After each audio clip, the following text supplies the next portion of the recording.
Nachos amigos, and welcome to Record Breakers, a music podcast where a group of friends gather together to share music, an album at a time. It's like a little book club for music. I'm PD Rave, and I have trouble saying gather together very quickly. And here with me is my team, my squad, my crew. We've got David.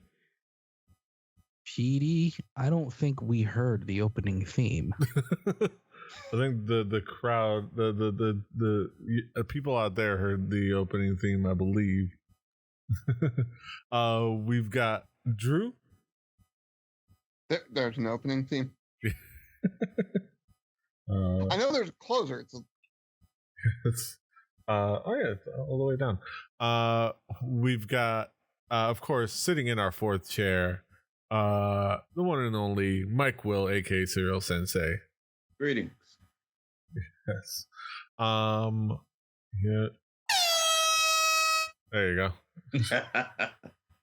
That's your opening theme. PD is in peak Miami mode this episode, everybody.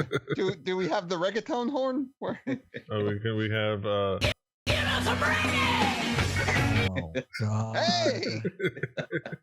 On brand for today. Exactly. We're here to talk about music. We're here to talk about an album, like you said, on brand. And the provider of the album this week is Drew. Drew, what have you got for us this week? Yeah, as we just joked about, I'm back on my ska bullshit. This is a band that I listened to a ton in my youth. Opened for them a few times back when I actually played music and not just talked about it. Band out of Boston, Massachusetts. This was their 2006 album Transitions. Mm-hmm. Yeah, this is a band we talked about, I think, like the third episode, or like the one of the first episodes, fourth episode. I looked it up. Yes, of the show. Yeah, because you were the last in the rotation back then. But this is a band, but we have two whole new ears. They have 2 ears each of them. 2 whole new pairs of ears to listen to this band and to get their reactions. So let's talk about expectations. David, what were your expectations coming into this the album? I started to look up Westbound Train and got an idea of what they were about. And I expected some kind of bouncy guitars and some brass sections and songs about girls and having a good time and maybe having a drink or two. And I feel like there's a place for that, and that's okay. And I got myself into the mindset of being at the cantina, if you will. And I will talk about how I felt about that. Mm-hmm. Mike, what expectations did you have coming into this album? My expectations were actually the exact opposite, because I didn't look up anything about this band at all. So I was just judging based on the name. So I said, Westbound Train Transitions. Why do I feel like this is going to be a sad listen somehow? Like, like I'm going to get a tale of a journey that maybe at some point went the wrong way, something around that. I was completely wrong, but we'll get to that later. We'll get into that. Yeah, I had some expectations. I think this was one of our early albums. It was one of our early favorites, if I remember correctly. An album that the crew at the time enjoyed at least a little bit. And that was Come and Get It at the time. And so I was expecting some just ska, some ska-ass ska. And and I was looking forward to it. But let's talk about it in detail. Drew, how would you describe this album musically? Well, to start, since, like you said, we have some new ears, Westbound Train as a whole, what I kind of have always loved about them is sort of that variance they do have.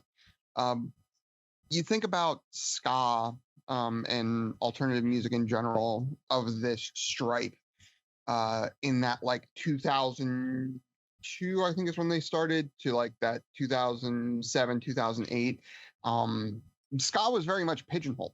You had a lot of boss tones, you had a lot of No Doubt, you had a lot of Real Big Fish type stuff, some Big D and Their Kids Table, as it were, sort of defining that like third wave ska, skate punk style. And this was very much not that. They toured a lot with that. They did not get along with that, but this was very, very different. There was some soul to it, especially to the vocals. You have guitar solos, which in this style of music at that time was not super normal. And then a horn line that was amazing. In ska music in general, you have a thought of knowing your roots. It's a genre of music that predates reggae, so it's been around for a while. So not knowing the past is sort of seen as a downside in the ska scene, like to not sort of respect your elders in a case, whether you're an American band, whether you're a European band, like you should know the Jamaican roots. You should know these things. And their name comes from Dennis Brown, a somewhat famous reggae musician of note. So they very much play to that a lot. This album brought out more soul. For PD remembering Come and Get It, there was some more like funk bass to that, and a little bit more funk guitar, which was a lot of fun when it came out. I remember like the band I was in, like actually really excited to hear Westbound Train's new record as they were like dropping hints and stuff like that. And to hear that funk was cool because we knew what they did with like some of that more like sort of soul influence in Transitions, so we were excited to hear it.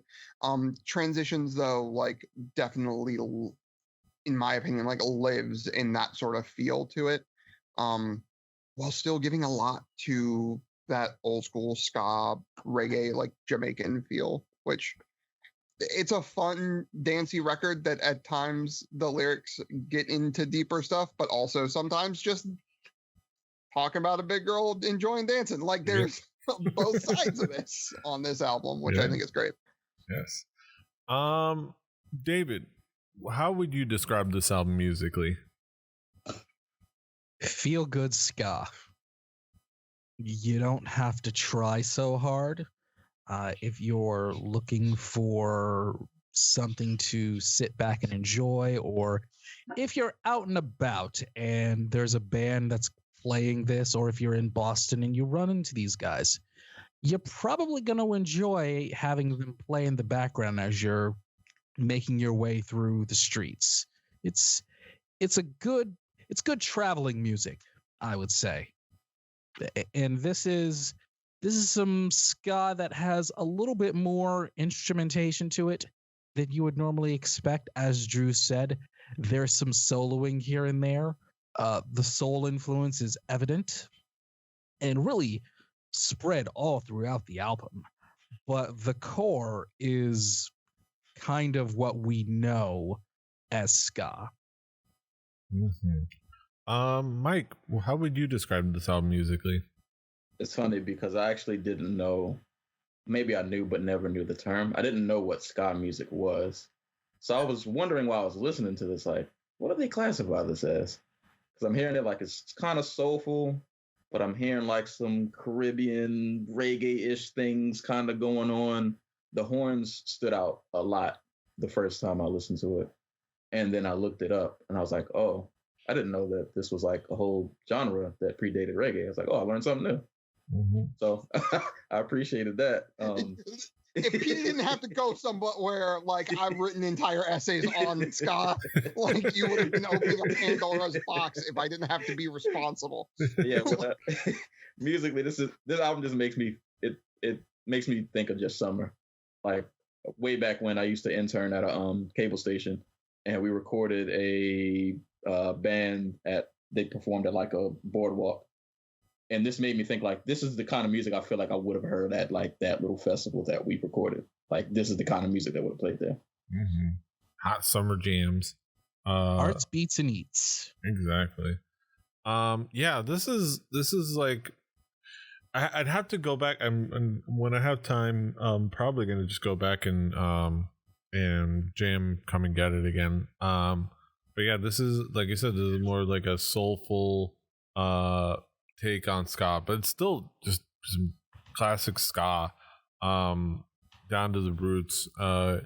It's got great, horn moments. It's got great, bouncing guitars. It's got great, guitar work. But that's not stuck in one way to do any of those things. There's some nice like different riffs that they have throughout the like different songs. Like, it's not just just the upstroke. There's some other nice variation. There's good bass work and fun bass work, but yeah, the horns are fantastic, and the organs. Get some organs. We'll talk about it specifically where you find it, but it probably in the next segment. But there's some organs in here, and they were fantastic. And you got like pseudo instrumentals that were just fantastic, scattered in throughout the album, and it is a prime is a really good prime example of some quality ska. And let's talk about key tracks. Drew, what would be some of the key tracks that you would zero in on? Well, after an intro, please forgive me as I do the thing I do and talk about Please Forgive Me, the first actual musical track. You have an upstroke laden danceable song. You have the raspy vocals from why am I dropping his name? Obi. Sorry, Obi. For forgetting that. I am awful as a person. And then horns underpinning everything up until like big breakthroughs of melody in the choruses.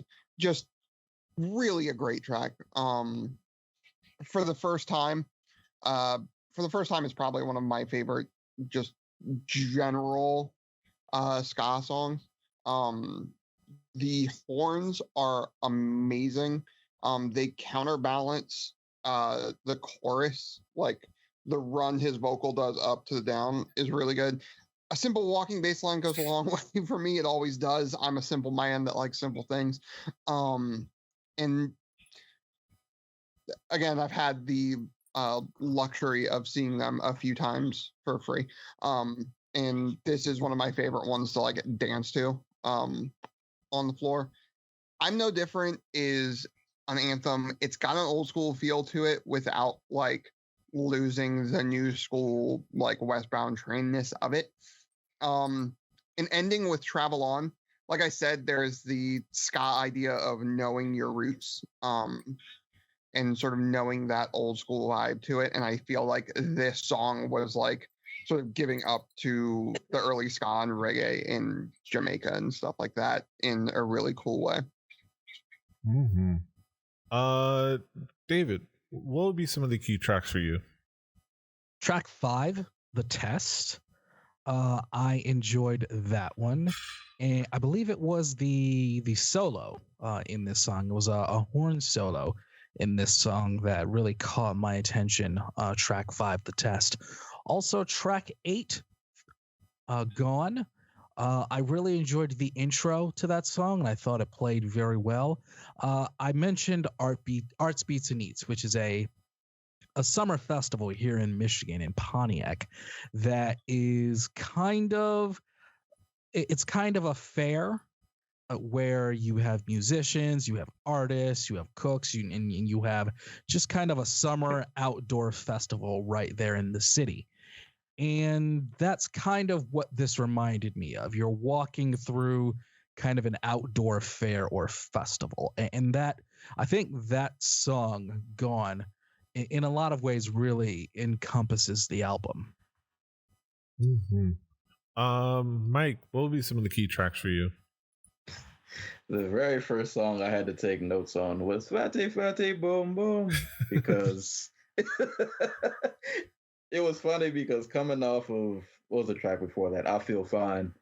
I don't know. I found that transition just really interesting because I Feel Fine was kind of like an introspective song. And then we go to Fatty Fatty Boom Boom. And I'm like, okay, this is an interesting transition. But I like Fatty Fatty Boom Boom. So I'm not going to complain. I like this. It was it was like the one song that just completely stood out from everything else on the album. It didn't sound anything else like the other tracks. But that one, Soul Revival, I'm all for albums just having just nice jam sessions where there are just no vocals. Let's just play some instruments. Let's just rock out and have a good time. Travel On, which was mentioned earlier, that might be my favorite song on here. I like the vocals a lot on that track. The way they have them stacked with him, and then the female vocalist is kind of also right next to him. She sounded really good. I love that pairing. It was really smooth. It was a really good way to close the album out. And the opener, Please Forgive Me, because like I said in the beginning, I thought this was going to be I expected this to be a lot more mellow. And then as soon as I heard that song, I was like, oh, no, this is not mellow at all. Shoulders are doing a little, okay, all right, I like this. I like this. We're starting off pretty good. So I like Please Forgive Me. I wrote down Gone, but I did not put why I liked it. There probably was something specific, but Gone was good too. Didn't put any notes, but I wrote it down. Yeah. You guys pretty much covered it. Yeah. Soul Revival was a nice instrumental. I mean, pretty much instrumental, except for the call outs. Great organ solo, in there, fun and soulful and gospely and enjoyable. Fatty Fatty Boom Boom, Fatty Boom Boom.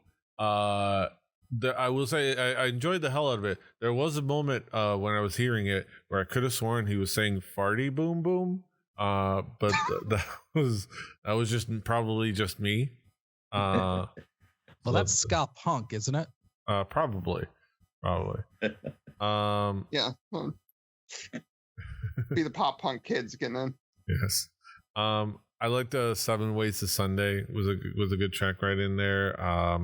It just kind of had just a good feel to it, and Travel On was just a fantastic rejoinder at the end of the album to kind of wrap things up on. Just kind of mosey on out with that track, and it worked really well. Yeah, let's bring it back around the horn and talk about some conclusive thoughts. David, what would be your conclusion on this album as a whole? For anyone out there that might be interested in listening to this, you'll enjoy having something to put on in the middle of the day where you really don't have anything else going on. And this will just help you boost your mood. It'll put you in a better mood, just kind of by osmosis. If you are in Boston around the summertime and you see these guys playing at an outdoor bar somewhere, you're going to enjoy yourself. You won't have to really kind of try hard to get something out of these guys. Mm-hmm. My ADHD brain did not exactly love them because I was looking for things to zero in on and focus in on, but there wasn't a whole lot that was really grabbing me. It all just kind of kept at the same pace and at the same level. And it was okay. It was fine, but I was really not blown away. I would say that it was an okay album. It was fine. I understand that bands like this usually aren't dissected and broken down to the microsecond, and in terms of production and engineering and mixing and instrumentation and all of that. And that's fine. That is totally okay. I just felt like I started this album, I listened to this album, I was done with this album, and it really didn't leave an impression either way. Okay. Mike, what would be your conclusion on this album as a whole? It was cool. It was cool. I didn't love it, but it was enjoyable. It's very much just outside music, I feel like. Not something I would always be in the mood to listen to, but you know, every now and again, I throw Fatty Fatty Boom Boom on just because.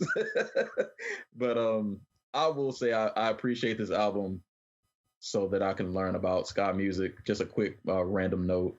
When I was looking up what ska music was, I came across a clip of, it looks like this group is from 1963. They're called the Scotalites, if I'm saying that right. Yeah. And there's an instrumental from a documentary called Deep Roots Music that I came across. And I listened to it like not too long before we got on, and it was actually really good. So if nothing else, I know about new music now, and that's good. Scotalites were one of the OGs. Yeah, that's good. That is good. So it was a solid listen. Though. It was a solid listen. Didn't love it, didn't hate it, but it was enjoyable. Yeah, I enjoyed my time with it. A lot of it was spent in my car, driving to work, driving to school, and it was good for that. It was good, like just having it on, absorbing the music that way while I was kind of like getting to where I needed to go. And I enjoyed it quite a bit in that context. Yeah, like it has been said, it's probably not something that you really like need to like dive into and like really like think about. It's just enjoyable ska, fun instrumentals, really great vocals, really solid stuff, and they continue to grow in the next album. As if you go back to that early episode, and you can explore our thoughts and listen to that album. Just be gentle, because man, those were early days of my technology with the podcast. I don't know if I was still with the Rock Band mic at that point, or if I finally got the Yeti, but it's rough. So be gentle with the early podcast episode. But go ahead and check out what our thoughts on that other album. He listened to Patrick Swagger's and Brett's thoughts. But yeah, it is a really solid album, and I do hope, you might be more Drew might be more connected into the possibilities, but I do hope that someday we get some more Westbound Train, hopefully. Who knows? Yeah. But last but not least, Drew, what would be your conclusion on this album as a whole? One, for some reason, the way this conversation ended, something in my head went, there needs to be a ska prog band, and I don't know how you do that, because where's the... Thank you, scientist. That has been suggested before. Thank you, scientist sort of straddles a certain line on a couple of albums. I wrote in my notes here that it felt like Thank You, Scientist without the jazz and the hard rock. Yeah, that's fair. But Westbound Train is one of those bands, like I've said, that I always go back to. It's an easy listen. It's funny that I didn't realize I went back on my ska bullshit on this week, the week that includes the day of our Lord, April 20th or whatever. Of course, I'm back on my ska bullshit then. But it's one of those Blaze things. it to all who celebrate and observe. Yes. Name of the Father, the Sun and Bob Marley. I don't know how that works. But it's something where I can always fall. I know I can always fall back to Westbound Train and enjoy what I'm listening to. When I don't know what I want to listen to, sometimes it's your Big D and the Kids Table style, like ska punk, is just too One Direction for me. Not One Direction, the band. So this is something that, like, it's an easy listen for me. It's something that I can throw on, I can be happy with. It's both relaxing but danceable, which is a hard dichotomy to meet at certain points, but it was always a great time at the show. It's always a great time on the album. I do hope I see them come back around soon. It's been a while since I've been to a ska show. I'm going to one soon, which is going to be great. So there's that. Mm-hmm. But I would like to see Westbound Train live one last time. Them and Deal's Gone Bad, if they could tour back through Cleveland, that'd be awesome. Yeah. We can only hope. Yeah. Those are our thoughts on Westbound Train's transitions. Now we get to the main event of the evening, the moment we've all been waiting for. The Haiku Reviews. We sum it all up in poetic form with the 575. Let's get down to the nitty gritty. Haikumero numero uno. David, what is your haiku? Cantina friendly. Soul and ska from start to end. My take, a bit dull. Mm-hmm. Mike, what is your haiku? Train headed westbound to find the fatty boom boom. Ska music is cool. Mm-hmm. My haiku, bringing back old friends, exploring more of great works, holding hope for more. And last but not least, Drew, what is your haiku? An old favorite, like a cozy, warm blanket I can always spin. Mm-hmm. Those are our thoughts on Westbound Train's transitions, and you can of course find it on our Spotify playlist. Play Record Breakers the home game. Do your due diligence and your due diligence. On that Spotify playlist, presumably, is going to be next week's record, and it's going to finally be provided by Mike. Mike, it's your turn. What have you got for us next week? First of all, it's really hard to pick out an album. Jesus Christ, I've bounced between like 5 different albums, but we're going to go back to 2019. Going to travel across the pond to the UK. One of the first UK hip-hop artists that I could say I became like a big fan of. And we're going to listen to Gray Area by Little Sims. Ooh. All right. So we're going to get our UK Are we hip-hop. doing some grime? Do we have some grime? It's a mixture of... Okay. It gets things. a little grimy. All right. All I'll say is, and I did a list of my favorite albums in 2019. This was number 3 for me. Nice. Okay. All right. All right. So look forward to that. But that'll be next week, and this is this week. And there you go. And you can of course find us all over the internet. David is at Call Me DJM. Drew is at XDruciferX. Mike is at Serial Sensei. I'm at PD Rave. The show's at 4 Record Breakers. That's on number 4 Record Breakers. RecordBreakersPodcast.com. Rebelli.net for this and other shows. Rebelli TV on YouTube and on Twitch.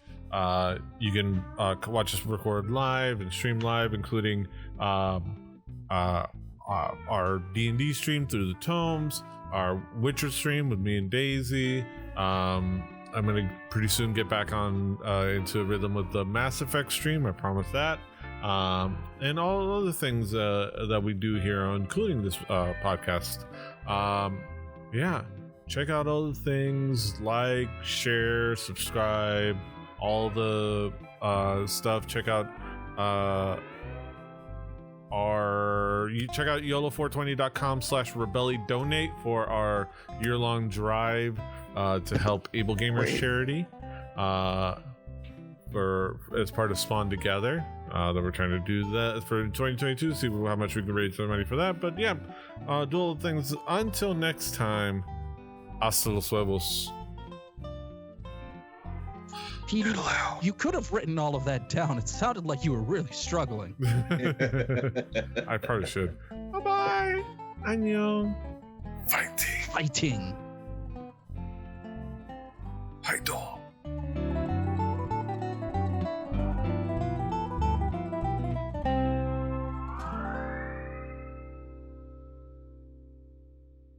Diamond Club hopes you have enjoyed this program.